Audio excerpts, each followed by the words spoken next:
करना शुरू किया आयुषी को, तो आयुषी आई, भैया बाहर क्या कर रहे हो, आप तो आ गए थे थोड़ी देर पहले घर के अंदर। और आयुषी ने कहा ले लो ले लो ले लो ले लो ले लो।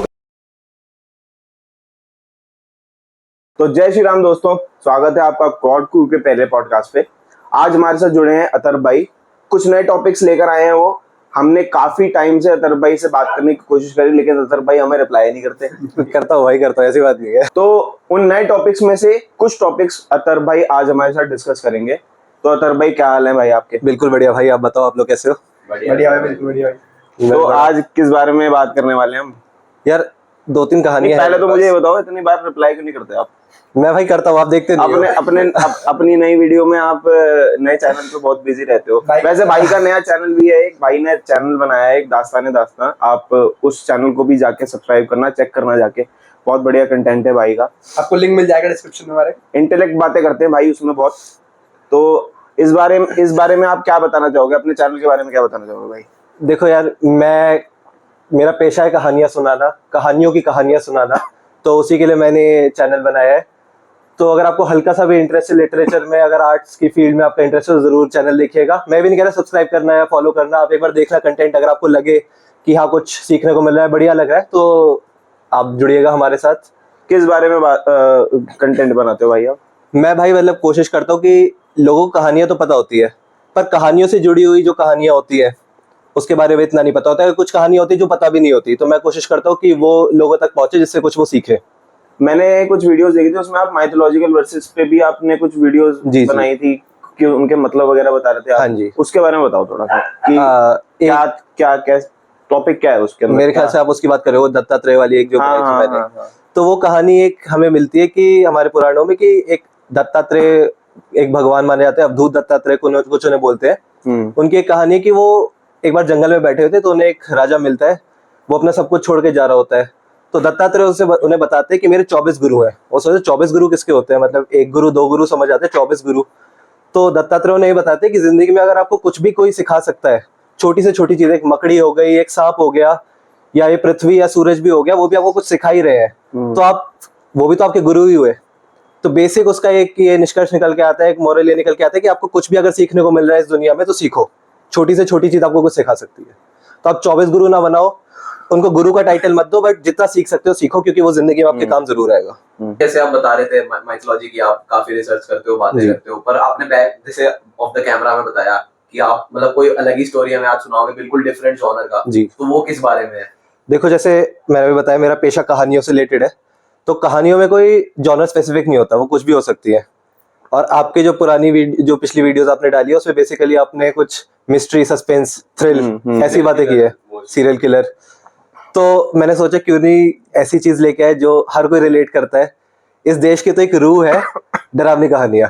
मतलब बचपन से ही सब दादी नानियों से भूत की कहानियां, या जब सब छोटे होते हैं तो फिर वो सब बातें सब सुनते हैं कि सो जाओ वरना बुढ़ा बाबा आ जाएगा, या ये आ जाए। जैसे मेरे को तो मेरी बात ढूंगड़ा कह के डराती थी, ढूंगड़ा आ जाएगा, सो जा। ढूंगड़ा क्या होता है? कोई कुछ नहीं है, उनके मुंह में बस एक वर्ड आया ढूंगड़ा, एक बार उन्होंने बोल दिया तो सबसे वो ढूंगड़े से मैं डरने लग गया। तो कि खाना खा लो ढूंगड़ा आ जाएगा, या बुढ़ा बाबा चाहे हवा आ जाएगा, ऐसी ऐसी की चीजें। तो ये सब चलता रहता है। तो डर वहां से एक कहीं ना कहीं बच्चे के अंदर पनपने लगता है, जो कि आगे चाहे वो आगे डरे ना डरे, बट बचपन में तो अच्छी चीज के लिए कि हाँ बच्चे को सुलाना है, एक्सपीरियंस हो जाता है उसको। हाँ, एक्सपीरियंस हो जाता है उसके अंदर, वो समझ आता है कि हाँ एक सुपर नेचुरल चीज इंसानों के अलावा कुछ है।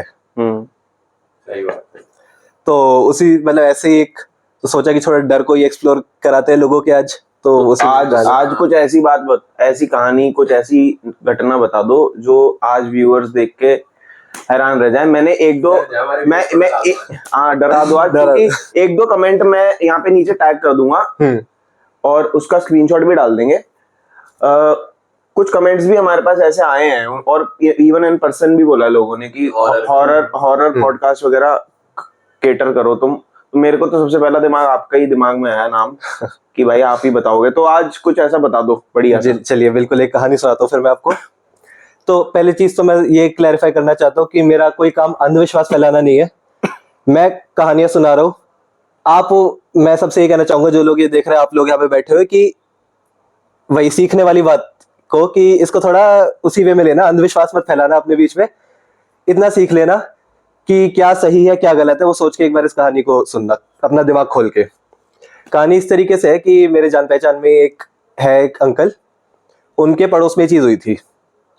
हुआ क्या था, एक भाई बहन रहते थे, उनके मम्मी पापा की जब वो छोटे थे तभी डेथ हो गई थी। उनकी एज होगी मेरे ख्याल, लड़की की नाम दे देते, चलो उनका असली नाम तो मैं बताऊंगा नहीं, नाम दे देते हैं लड़के का नाम आकाश है और उसकी बहन का नाम दे देते हैं आयुषी। तो आकाश और आयुषी जो थे, उनकी उम्र होगी मतलब 20s में ही थे दोनों। आकाश की 22-23 साल होगी, आयुषी की 19-20 साल होगी, कुछ ऐसी होगी। तो उनके माँ बाप थे नहीं, वो दोनों एक फ्लैट में रहते थे। और आकाश ने मतलब जल्दी नौकरी करनी शुरू कर दी थी कि उसको बहन का ख्याल रखना, और थोड़े जो रिश्तेदार वगैरह थे वो थोड़ी फाइनेंशियली हेल्प कर देते थे। तो पढ़ लिख लिए थे दोनों अच्छा खासा, और आकाश ने अपनी नौकरी शुरू कर दी। वो खाने पीने का हो जाता था उनका इंतजाम। एक बार हुआ क्या, अच्छा आप लोगों से मैं चीज पूछता हूँ, आपने भी ये चीज सुनी है, ये होली और दिवाली के टाइम पे ज्यादा सुनने को मिलता है कि जरा चौराहों पे बच के निकलना, कोई कुछ खाने को दे, खासकर अगर मीठा दे। उस समय थोड़ा नेगेटिव पावर्स कहते हैं हाँ। कि थोड़ा ज्यादा एक्टिव होती हैं, पीक पे होती है। हाँ पीक पे होती हैं। और इवन स्पेशली तो दिवाली की रात का आ जाता है कि जी। बहुत बहुत पीक पे होता है उस जी। समय पे सब कुछ। तो होली आने वाली थी, और आयुषी जो थी, जो छोटी बहन थी, उसका नेचर ना बड़ा चुलबुला सा था। तो उसका मतलब ये था कि वो चलते जा रही है, कोई कुत्ता दिख जाएगा तो उसके साथ खेलने लगेगी, कोई छोटा बच्चा दिख जाएगा उसके साथ खेलने लगेगी, उनको कुछ खाने को दे देगी। इस तरीके से उसका पूरा चलता रहता था। बहुत चुलबुली नेचर की थी, बहुत स्वीट थी। आकाश थोड़ा, क्योंकि एक बड़ा भाई है, माँ बाप है नहीं, तो उसको थोड़ा वो रखना पड़ता था कि कहीं गलत डायरेक्शन में ना चल जाए मेरी बहन, तो उसको थोड़ा वो बड़े भाई वाला रोल हमेशा अदा करना पड़ता था। तो एक बार हुआ कि होली का टाइम था, वो मार्केट गए गुजिया वुजिया अपने लेने के लिए, सामान लेने के लिए, होली का रंग लेके आए। रास्ते में जा रहे थे पैदल वापस, चौराहे पे एक लड़का खड़ा था। अब वो लड़का कोई सुंदर नहीं था, अजीब सी उसकी शक्ल थी, आंखें बहुत ज्यादा बड़ी, मतलब बड़ी आंखें वैसे तो बच्चों पे अच्छी लगती है, पर एक हद तक इतनी बड़ी आंखें, और बिल्कुल सुर्ख काली उसकी आई बॉल्स, कि लाइट पड़ रही है तो ऐसा रिफ्लेक्ट भी नहीं हो रही वापस। और चेहरा एकदम बेजान सा, स्माइल का तो नामो निशान नहीं। बहन अकेले थी, आयुषी अकेले थी? नहीं, दोनों थे साथ में। अच्छा, भाई बहन दोनों थे। तो जब वो आए, उनको वो लड़का दिखा, तो आकाश जो था वो तो थोड़ा सहम गए कि अजीब सा बच्चा है, मतलब कुछ देख के होता है ना कि मन खुश नहीं हो रहा। समझ गया। हाँ, मतलब उस वे में नहीं कह रहा कि बच्चा गंदा लग रहा तो उसने कह रहा है कैसा बच्चा है, वो फील हो रहा था उसे। फील कर लिया, वाइब्रेशंस फील, हाँ वाइब फील हो नेगेटिविटी। हाँ, बट आयुषी उसका वही था कि नहीं, बच्चा है, मेरे को उसके साथ खेलना है। तो फिर आयुषी की जेब में एक लॉलीपॉप रखी थी, वो गई उस बच्चे के साथ ऐसे खेलने लगी, उसको लॉलीपॉप दी कि ये लॉलीपॉप खा लो। बच्चा कुछ बोला नहीं, देखता रहा एक टक बस आयुषी को। लॉलीपॉप उसने खोली और खानी शुरू कर दी, और वो दोनों फिर आगे बढ़ गए। आकाश ने बोला आयुषी को कि कुछ सही नहीं लग रहा, चलो जल्दी घर चलते हैं। तो उतरे में क्या हुआ, पीछे से वो बच्चा आया भागते, उसने आयुषी का हाथ ऐसे खींचा। तो आयुषी पीछे मुड़ी, तो उसे बोला कि तुमने मेरे को लॉलीपॉप दी, मैं भी तुम्हें कुछ खाने को दूंगा। तो उस लड़के ने अपनी जेब में से, फटे पुराने उसके कपड़े थे, उसमें से एक टॉफी निकाली और वो आयुषी को दी। आयुषी का नेचर जैसा मैंने आपको बताया, तो ऐसे जो थोड़े बचपन है जिनके अंदर होता है, वो लोग ऐसे में खुश हो जाते हैं, उनको कोई बदले में कुछ दे।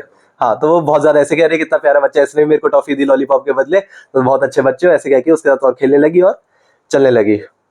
आकाश ने इस चीज पे ध्यान नहीं दिया, इतना कि उसको टॉफी मिली और आयुषी ने खोल के खा ली वहीं पे। अब वो घर पहुंचे तो आकाश को वही पता नहीं क्या उसको फील हो रहा था कि कुछ सही नहीं हो रहा है।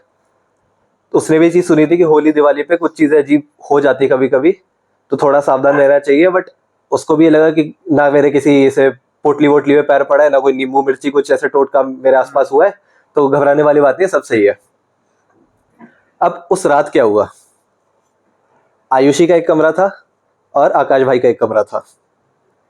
आकाश भाई उठे रात को पानी पीने के लिए, वो किचन में गए हैं, उनको ऐसा लगा आयुषी के कमरे में कोई बच्चा बुड़बुड़ बुड़बुड़ कुछ कर रहा है। अब उन्हें लगा रात को फोन वोन चला रही होगी वो, और ऐसे अच्छा भी नहीं लगता कि बहन की प्राइवेसी ऐसे आप जाके इन्वेट करो, तो फिर उन्होंने ज्यादा ध्यान नहीं दिया, बस ऐसे गेट पे कान लगा के सुना और लगा कोई कुछ बोले, तो रील वील देख रही होगी, छोड़ो जाके सो जाओ। गए, उन्होंने पानी पिया, जाके सो गए। फिर अगले दिन क्या हुआ, आकाश भाई को सुबह ऑफिस जाना था, वो तैयार हुए गए ऑफिस। पीछे से क्या हुआ, आयुषी घर पे अकेली थी, उसके एग्जाम आने वाले थे, वो पढ़ाई कर रही थी। तो आकाश जब घर वापस पहुंचा, उसे घंटी बजाई, किसी ने दरवाजा नहीं खोला। दोबारा घंटी बजाई, किसी ने दरवाजा नहीं खोला। अब उनको थोड़ी टेंशन होनी शुरू हो गई कि ये तो घर पे ही होगी, कोई आ गया घर पे पीछे से, क्या समझ नहीं आया। तो दरवाजा पीटना शुरू कर दिया, कुछ समझ नहीं आया। फिर उन्होंने कॉल वॉल करने शुरू किया आयुषी को, तो आयुषी आई, फिर भैया आप बाहर क्या कर रहे हो, आप तो आ गए थे थोड़ी देर पहले घर के अंदर। तो आकाश ने कहा मैं कैसे आ सकता हूँ, तुम्हें पता है मेरा टाइम ये है, और कैसे। तो फिर उसने कहा अंदर कौन है, और वो अंदर के अंदर कोई था ही नहीं। और जब वो आता है तो फिर आयुषी से चाय बना के पीती रही, चाय के कप वगैरह होते थे वो वहीं रखे हुए हैं। तो आकाश भी हैरान कि मतलब कोई तो आया कि इसने अगर चाय बना के दी है तो। किसी ने चाय पी है, बिस्तर का वो सब जो सिकुड़ जाते हैं, कपड़े वगैरह, बेडशीट सिकुड़ जाती है, वो सब वैसा हो रखा था, जैसे कोई बैठा था आके। और इतना उन्हें भरोसा था कि आयुषी ऐसे झूठ तो बोलेगी नहीं कुछ। तो वो घबरा गया, उस टाइम उसे लगा कि नहीं कुछ सीरियसली गड़बड़ है। अगले दिन जब ऑफिस जाना था आकाश को, तो उसने बोला स्पेसिफिकली कि मैं आज 6 बजे घर लौटूंगा, उससे पहले कोई घंटी बजाए, चाहे मैं हूं चाहे कोई हूं, खोलना मत। तो आयुषी ने कहा ठीक है। तो आकाश गया ऑफिस, 6 बजे के आसपास वापस लौटा, उसने घंटी बजाई, आयुषी ने खोला, वो अंदर आया और देखा सामने एक बच्चा बैठा है। वही बच्चा था। और आयुषी ने आने दिया उसे अंदर? आयुषी ने आने दिया अंदर। अच्छा, फिर? तो आकाश उस पर चिल्लाया कि मैंने तुम्हें मना किया था, कोई भी आए दरवाजा नहीं खोलना, तुमने इसके लिए क्यों खोला। तो आयुषी ने कहा ये तो छोटा सा बच्चा है भैया, ये थोड़ी, इससे क्यों डरना है, थोड़ी कुछ करेगा। तो आकाश बहुत ज्यादा गुस्सा हुआ, उसने आयुषी को अपने कमरे में जाओ, वहीं बैठो, फोन वोन मेरे को दो, कुछ नहीं करना अब तुम्हें, शांति से बैठो, तुम्हारा बहुत हो गया, मैं तुम्हें बोल के गया, मेरी बात नहीं मान रहे तुम। उसको भेज दिया और बच्चे को धक्का मार के घर से निकाल दिया। फिर रात हुई, बच्चे से पूछा नहीं कि क्या? बच्चा कुछ बोलता ही नहीं था, वो बस उसने जितना बोला वो वही की टॉफी जब पकड़ाई थी उतना ही कुछ बोला, उसके अलावा उस बच्चे ने कुछ बोला ही नहीं आज तक। तो फिर रात हुई, आकाश को फिर प्यास लगी, वो उठा, वो किचन पहुंचा, उसने देखा आयुषी के बाल आ गए और वो ऐसे अपने घुटनों को ऐसे दबा के यूं बैठी हुई है किचन में। उसको भगाने के बाद? हाँ, मतलब वो शाम वाम हो गई तो आयुषी बैठी हुई ऐसे अजीब से। उसने पूछा आयुषी क्या हो गया, सब ठीक है, तुम्हारी तबीयत सही है? आयुषी कुछ नहीं बोली। दोबारा उसने पूछा कि सब ठीक है, कोई डॉक्टर वॉक्टर को बुलाना, क्या हो गया, पानी पी लो, कुछ जवाब नहीं। तो वो थोड़ा 4 कदम उसने आगे लिए, आयुषी ने ऊपर देखा, अपनी जेब में हाथ डाला और लॉलीपॉप दी, वही लॉलीपॉप सेम जो बच्चे को दी थी, वो कटी हुई। अच्छा। आकाश को समझ नहीं आई ये क्या हो रहा है, वो समझ गया था कि लॉलीपॉप को उसको रेफरेंस समझ आ गया था और उसको शक तो था ही कि बच्चे का कुछ गड़बड़ है। उसे कुछ समझ नहीं आया। और आयुषी ने कहा ले लो ले लो ले लो ले लो ले लो करके आयुषी की आवाज धीरे धीरे से पिच में एकदम बढ़ती गई कि तीखी एक टाइम पे हो गई कि अब लगा कि बस अब कांच ही टूटेगा अब इसके बाद। और आकाश उल्टा भागना शुरू हो गया और उतने में पीछे से आयुषी ने एक प्लेट फेंक के उसकी तरफ मारी। अच्छा। वो बच गया, मतलब उसके पीछे से कांच की प्लेट थी, वो बचा और पीछे एक दीवार थी उस पर जाके टकराई। और क्योंकि आवाज इतनी ज्यादा होने लग गई तो पड़ोसी भी जग गए कि इतनी पिच तक आवाज पहुंच गई थी आयुषी की, प्लेट फेंकने की आवाज आ रही है। तो पड़ोसियों ने दरवाजा खटखटाना शुरू किया, क्या हो गया, सब सही है। और पड़ोसी अच्छे थे, मतलब वो पूरा ध्यान रखते थे दोनों का कि दोनों अनाथ बच्चे हैं तो उनका कुछ दिक्कत हो तो हमेशा वो अवेलेबल रहते थे। तो पड़ोसी ने दरवाजा खटखटाया, आकाश को समझ नहीं आया मैं जाऊं कैसे, मेरे पे मारने को आ गई अब तो मेरी बहन ही, और वैसे छोड़ भी नहीं सकता अपनी बहन को कि है तो बहन ही ना, अगर कोई इसके अंदर घुसा है तो मेरी रिस्पॉन्सिबिलिटी तो है कि बहन को भी बचाऊं। तो वो जैसे तैसे बच बचा के आयुषी की नजरों से वो बीच में वो देख रही तो बच बचा के उसने दरवाजा खोला, पड़ोसी अंदर आए और आयुषी पहले तो पड़ोसियों पे झपटी कि कौन हो तुम, मेरे घर के अंदर कैसे आ रहे हो, अब से मेरा घर है, तुम ये मैं नहीं जानती, इन दोनों का भी मेरा घर है। और बच्चे जैसी आवाज बिल्कुल उसकी। अच्छा। और आयुषी की आंखें भी बिल्कुल वैसी हो गई जो जैसे मैंने डिस्क्राइब की थी कि एक लाइट का तो नाम बिल्कुल सेम। तो वो खींच के आकाश जैसे तैसे छुड़ाया, पड़ोसी को अंदर लेके आया, कमरा बंद किया, आयुषी बाहर बैठी हुई है और उसे पूरा समझाया कि ये हुआ था। तो पड़ोसी ने पहले ही डांटा कि तुम्हें ध्यान रखना चाहिए, तुम्हें पता नहीं कि होली के टाइम पे सब चीजें बहुत ज्यादा एक पीक पे रहती है। हमारे रिस्पॉन्स है, तुम बड़े भाई हो, थोड़ा देखो कि ये चीजें कोई छोटी मोटी नहीं है। पड़ोसी को मतलब आइडिया था कि कुछ क्या करना चाहिए ऐसे में। तो उसने कॉल किया, आसपास और लोगों को बुलाया। एक उनके जो सोसाइटी थी उसमें एक अंकल रहते थे, उनको पता था कि ये क्या चीज है क्योंकि पहली बार नहीं हुआ था। वो अंकल ने कॉल पे उन्हें बताया कि हुआ क्या है। वो जो चौराहा है, होली के टाइम ही वहां पे एक तांत्रिक आता था, वो अपनी पुड़िया वुड़िया बिछाता था पूरा वही लोगों को अपने वश में करने के लिए। तो वहां एक बार एक बच्चा आया होगा, उसका उस पुड़िया में पैर पड़ गया होगा और वो मतलब ऐसे कि थोड़ा बहल गया, वो तांत्रिक आया और उसने उस बच्चे को मतलब बहला फुसला के अपने साथ लेके गया, उसकी बलि चढ़ा दी, वश में कर लिया है, वश में कर लिया, फिर उसकी हाँ, बलि चढ़ा दी। उसकी बलि चढ़ा दी। हाँ, जो हाँ। देख रहा हूँ। अब हुआ क्या, तांत्रिक उसके बाद इतनी ज्यादा उसकी शक्तियां बढ़ गई, वो करता रहा ऐसी चीजें कि एक दिन जब पुलिस तक ये बातें पहुंच गई तो पुलिस ने मतलब उसको झपट्टा वपट्टा मारा हो, कुछ हुआ होगी इनकी झड़प, तो पुलिस को एनकाउंटर करना पड़ गया उसे उसका। अच्छा, तो मतलब चाह नहीं रही थी पुलिस करना, बट वो इतनी ज्यादा बात बढ़ गई कि अच्छा। शक्तियां तो तांत्रिक में थी कि पुलिस ने, तांत्रिक को मारना पड़ा। हाँ, तो अच्छा, तांत्रिक ने काइंड ऑफ जिनकी वो बलि चढ़ाता था उनकी आत्मा को एक जिनी की तरह कैद करके रखता था। तो उसे मरते हुए बोला कि लास्ट उसी बच्चे को पकड़ा था कि अब ये यहाँ इस चौराहे की मेरा रिप्रेजेंटेटिव है, अब ये हर होली पे ये किसी न वही किसी को वही शिकार करेगा करेगा, जो मैं करता था। ओ, पता नहीं क्या हुआ, मतलब कोइंसिडेंस था, खराब कोइंसिडेंस था कि आयुषी उस बच्चे की चपेट में आ गई, उस तांत्रिक के बेसिकली चपेट में आ गई और फंस गई। तो अंकल ने बोला कि देखो ये अब डरना मत, पर बात यही है कि अगर हमने कुछ नहीं किया तो हो सकता है आयुषी के बलि ही चढ़ जाए। अच्छा, तो वो लड़का, क्योंकि वो तो भाई करेगा तांत्रिक, जल्दी कुछ करना पड़ेगा। तो वो अंकल काफी टाइम से उस लोकेलिटी में रहते थे, तो उनको पता था कि पूरा सीन उनको पता था क्या क्या कब हुआ है, और बात भी थोड़ी पुरानी थी। तो उन अंकल ने एक बात बताई कि वो तांत्रिक जो था वो 4-5 गांव दूर एक कोई मंदिर था, वहां जाया करता था काली माता का, तो वहां जाता था हर बलि के बाद और कुछ पूजा वूजा करता था। तो कह रहे मेरे को भी इतना पता नहीं कि क्या ऐसे निपटना है, पर हो सकता है वहां जाके तुम्हें कुछ समझ आए। तो आयुषी को पकड़ो, गाड़ी में बैठाओ और उस मंदिर में लेके जाओ, वहां हो सकता है तुम्हें कुछ पता चले, उपाय मिले। हाँ, उपाय मिले। तो उनपे कोई चारा ही नहीं, अब वही डूबते को तिनके का सहारा। अब उसी रात उन्होंने सोचा कि ये होली आने वाली है, होली से पहले कुछ भी करके इसको ठीक करो। आयुषी से कहा, उसने आकाश ने कि आयुषी चलो हमें कहीं चलना है।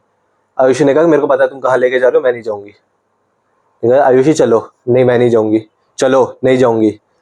तो जैसे तैसे उसको पकड़ा, उसके बाल खींचने पड़े, मतलब भाई के लिए भी कितना वो दुख वाली चीज होगी, ऐसे करना पड़ रहा है अपनी बहन के साथ। उसे जबरदस्ती गाड़ी में बिठाया, ड्राइव किया, पूरी रात उस गांव तक पहुंचा। और वो जो जर्नी थी वो तो कितनी उनके लिए भयंकर हुई होगी, सोचो कि एक कोई ऐसी औरत जिस पे काला जादू हो रखा है, वो भी इस तरीके से कि एक बच्चा उनके अंदर घुसा हुआ है, समझ ही नहीं आ रहा है क्या करे। और ये ना, अगर आप किसी आगे भी कोई आपके पॉडकास्ट में से भूत की बातें करने है, वो आपको एक चीज बताएगा, बच्चे की आत्मा बहुत जिद्दी होती है। बच्चा जिद्दी होता है, बच्चे की आत्मा और जिद्दी होती है, मैंने सुना है। तो मतलब एक टाइम पे कोई बड़ा हो, कोई औरत हो, कोई तांत्रिक भी हो, वो भी छूट जाएगा, लेकिन बच्चे की आत्मा से छूटना बहुत मुश्किल होता है। वो उस काली माता मंदिर में पहुंचे, वहां पे एक साधु टाइप के बैठे हुए थे, उनसे उनको पूरा बताया कि ये हुआ है। अब वो साधु ने उन्हें एक बात बताई, उन्होंने कहा एक तांत्रिक था, उसे जहां से तुम आए वहां पे एक तांत्रिक रहता था, वो चीजें करा करता था, और मेरे पास जब आता था वो अपनी शुद्धिकरण के लिए ही आता था, क्योंकि उसे पता था कि काली माता कभी बलि से खुश नहीं होंगी। अच्छा, मतलब पाप ही कर रहा था, हाँ, वो उसको पता था, तो उसको अपनी शक्तियां बढ़ानी थी, इसलिए वो बलि चढ़ाता था, हाँ, पाप करता था। माफी मांगने को। पर वो साधु उन्होंने यही कहा कि कोई भगवान कोई भी हो कभी बलि से खुश नहीं होगा। ये तुम्हारे अंदर का जो अंधविश्वास है, इंसान की शक्ति बढ़ सकती है, लेकिन इंसान की शक्ति कोई भगवान तक तो पहुंच नहीं सकती, और कोई भगवान कभी किसी अपने भक्त से तब खुश नहीं होगा वो किसी की बलि चढ़ा रहे, चाहे जानवर की हो चाहे इंसान की हो। जब तक इंसान शुद्ध नहीं है, जब तक वो एक तौर तरीके से नहीं रहता, तब तक कोई फायदा नहीं, तुम 1000 बलियां चढ़ा दो, लेकिन एक इंसान जो पुण्य का काम कर रहा है उसका फिर भी दर्जा ऊपर रहेगा। वो साधु ने पूरा समझाया, इसलिए वो मेरे पास आता था, और मैं भी था तो मेरा ही शिष्य, मेरे को उसकी शुद्धिकरण हमेशा करना पड़ता था। तो उस साधु से कहा कि कोई इलाज बताओ, उन्होंने कहा कोई दिक्कत की बात नहीं है। वही उसने कहा कि काली माता का ये सब है, काली माता इसे बचाएंगी, कोई दिक्कत की बात नहीं है, काली माता माँ है वो तो। उन्हीं का शिष्य था, तो उन्होंने कभी रोका नहीं उसको? उन्होंने तो बहुत रोका, पर वही उसको अपनी शक्तियां बढ़ानी थी, उसको था कि इसी से ही मैं तो काली माता को जीतूंगा। यार वो ऐसा भी तो मैंने ये भी सुना है कि जैसे मतलब अपने शिष्य से ही सीखा होगा उन्होंने, मतलब उनके शिष्य ने सीखा होगा अपने टीचर से, बट वो जो गुरु थे, मैंने सुना है कि ऐसे गलत कामों में जाने के, ऐसे पिक्चर वगैरह में भी देखते हैं हम कि वो टीचर से ज्यादा, टीचर भी वैसा हो जाता है कि अब तो मैं भी कुछ नहीं कर सकता। हाँ, हो जाता है। तो जब इन कामों में पड़ जाते हैं ना, तो उनको रोकना क्या, उनको रोकने के बाद गुरु को भी लगने लगता है कि अब तो मैं दुश्मनी बनूंगा इसका बोल के। हाँ, तो वो बोलते भी नहीं फिर। आप इस वे में सोचो कि कभी कभी ऐसा होता है ना कि गुरु से ज्यादा शिष्य, सचिन तेंदुलकर था, उनके जो कोच थे आचरेकर सर, सचिन उनसे तो बेटर बैट्समैन बन ही गए ना। तो कई बार ऐसा होता है कि आपके अंदर कुछ चीजें होती है कि अपने गुरु से कई बार बेहतर, भले ही गुरु का दर्जा ऊपर है बट स्किल्स में आप उनसे ऊपर निकल जाते हो। उसके बाद सुनना बंद कर देते हो। इवन ऐसे वाले केसेस में तो भाई बोलना भी मुश्किल हो जाता है। हाँ। कि जितना है चुप रहो, अपना जो है करो। और गुरु की वही जिम्मेदारी थी कि इसकी शुद्धिकरण नहीं करूंगा तो फिर ये कितना पाप, ये कितनी शक्ति अपनी ऐसी लोगों को खत्म ही करता रहेगा, राक्षसी बन जाएगा। थैंकफुली वो गुरु अच्छा इंसान था, एक अच्छा साधु था, वो जानता था कि काली माँ कैसे खुश होती हैं। एक सिद्ध पुरुष था, उसने 2-3 दिन तक पूरा होली से पहले यज्ञ किया, एक पूरा उसको बांध के रखा उस लड़की को। और वही जो बच्चे के अंदर आत्मा थी उससे कहा कि बच्चा जिद्दी होता है पर माँ की तो सुननी पड़ती है ना। तो काली माँ से कहा कि माँ अब आप इस बच्चे को संभालो। तो पूरा वो हवन हुआ और वो एक कॉन्वर्सेशन हुई काली माँ की उस ढीठ बच्चे से कि हाँ बेटा तुम्हारे साथ गलत हुआ है, मगर इसका मतलब ये नहीं ना कि तुम दूसरों के साथ भी गलत करो। तो तुम आजाद होगे एक दिन, तुम पक्का मुक्त होगे एक दिन, बट अभी इस बच्ची को जाने दो, अभी आयुषी को छोड़ दो। पूरा ये 2-3 दिन तक बहुत रहा। हाँ। और पूरा क्रियाक्रम होने के बाद फाइनली आयुषी ठीक हुई। और वही उन्होंने वो साधु को तो आगे बेच गए कि आपने तो हमारी जिंदगी बचा ली, हम तो 2 ही लोग हैं, हमारे ना माता पिता, हमें कुछ पता भी नहीं था कैसे करे। पड़ोसी अच्छे थे, उन्होंने हेल्प की। वो इंसान, वो जो अंकल थे जिनको पता था, थैंकफुली वो सही टाइम पे आए उनकी जिंदगी में, जिन्होंने बता दी क्या करना है, तो वो बच गए। वरना बच्चे की आत्मा से ज्यादा जिद्दी कुछ नहीं होता। तो 2-3 मैसेजेस स्टोरी के यही है कि एक तो कोई कभी कुछ मीठा खाने को चौराहे पे दे कोई अजनबी, तो अजनबी चौराहे पे अजनबी कुछ भी दे, कभी नहीं खाना। हाँ, रख लो अपने पास, ना बड़ों को ना बच्चों को, रख लो अपने पास, बाद में किसी पेड़ के नीचे डाल दो, कुछ कर दो, बट खाओ मत। अगर आपको दिल रखना है तो ले लो, बट खाओ मत ऐसे कभी। मैं तो कहूंगा भाई ऐसे अनजान लोगों से तो कुछ लेना भी नहीं चाहिए। बिल्कुल भाई। दूसरी क्यों लेना है भाई? सही है। दूसरी चीज यही है कि जो लोग, अगर उनको लग रहा है कि हम इस किसी की बलि चढ़ाए या कुछ भी करे ऐसा तो हम सिद्ध हो जाएंगे, कुछ नहीं है भाई ऐसा। कोई भगवान कभी खुश नहीं होगा आपसे। आप अच्छे इंसान बनो, अच्छे कर्म रखो अपने, अच्छा सोचो, भगवान की वैसे पूजा करो आप जितनी कर सकते हो, जितना भगवान का नाम ले सकते हो, जितना मस्ती में झूम सकते हो भगवान का नाम लेके लो, भगवान उससे खुश होंगे। किसी को हार्म अगर आप कर रहे हो, किसी के साथ बुरा करके अगर आपको लग रहा है कि भगवान आपसे खुश होंगे, ऐसा बिल्कुल नहीं है भाई, कुछ नहीं होगा ऐसा। सारी बस तांत्रिक शक्तियां वगैरह ही है इसमें और कुछ अब वो आपको नाम दे, तामसिक शक्ति देना, कुछ भी नाम देना है, बट तामसिक शक्ति भी मैं ये कहूंगा कि उसमें ये चीज आ जाती है कि आप देवी के ऊपर मांस चढ़ा रहे हो, वो सब चीजें पूजा का एक तरीका होगा, उस पे फर्क पड़ता है। बिल्कुल। हाँ यार, जैसे होता तो है, जैसे आज नवरात्रि भी है पहला जी। दिन है, तो मैंने ये चीज देखी है कि अब जैसे अष्टमी के बाद मैंने देखा है, जैसे अष्टमी खत्म होती है, अष्टमी नवमी आती है, नवमी के बाद लोग अक्सर ये सब चीजें शुरू करते हैं। इवन इन पीरियड में भी वो बंद हो जाता है होना। हाँ, तो ऐसा तो होगा ना कि कुछ नेगेटिव है तो पॉजिटिव भी है ही। बिल्कुल है। तो पॉजिटिव चीजों को मान लो, ये सब क्यों ही करना, बलि वली देना। मेरे को पता है वैसे कई जगह कल्चर भी होता है, वो कल्चर को भी गलत नहीं कहना, बट वही बात है ना, कल्चर भी कभी कभी ब्रेक करना पड़ता है। अब कल्चर तो बहुत चीजों का चलता रहता है हमारे अगर देश में देखा जाए, सती प्रथा भी एक टाइम पे होती थी। अब किसी भी प्रथा या किसी भी चलन को सिर्फ क्योंकि हमारे बुजुर्ग करते आ रहे, पहले से चलता रहा है, तो वो सही नहीं हो सकती। ये तो है। इतना जी, इतना आपको रैशनल रहना पड़ेगा कि अगर आपकी प्रथा से किसी का बुरा हो रहा है तो प्रथा कभी सही नहीं हो सकती, और कोई भगवान उससे कभी खुश नहीं होगा, ये साफ सीधी बात है। तो यही था कहानी से रिलेटेड एक क्वेश्चन जी। आयुषी थी जब उस बिल्कुल ठीक हो गई, बिल्कुल नॉर्मल हो गई जी, तो उसको कुछ याद था उसके साथ क्या हुआ है? इतना पता नहीं, मैं डिटेल में उन्होंने बताई नहीं ये चीज, बट आई गेस इतना उसे याद होगा कि उसने बच्चे के साथ खेली थी, बट वो मेरे ख्याल तो याद होगा नहीं उसे जो हुआ है उसके साथ। तो अब तो सही होगी वो। हाँ, अब तो सही है। भाई तू क्या करता अगर तू रात में उठा 2 बजे और महल में बैठा? तो भाई वापस रूम में चला वापस रूम में चला जाता। मैं तो मारता तुझे, लात मार देता, मेरे ऊपर प्लेट रह गया। लेकिन ऐसा हो नहीं सकता है यथार्थ के साथ, क्योंकि इतने बाल नहीं है जो उम्मीद आपको पसंद आई है कहानी। बहुत ही बढ़िया आपने कहानी सुनाई यार, ये तो व्यूअर्स को तो पता नहीं, मैं तो बहुत डर गया। तो पूरे टाइम बहुत ही इंटरेस्टिंग थी यार। इनफैक्ट जब वो आयुषी जब वो लॉलीपॉप दे रही थी, जो वो आपने वॉइस भी इम्प्रोवाइज की, वो बहुत ही बहुत ही अच्छे स्टोरी टेलर ऐसे ही करते हैं। Thank you so much.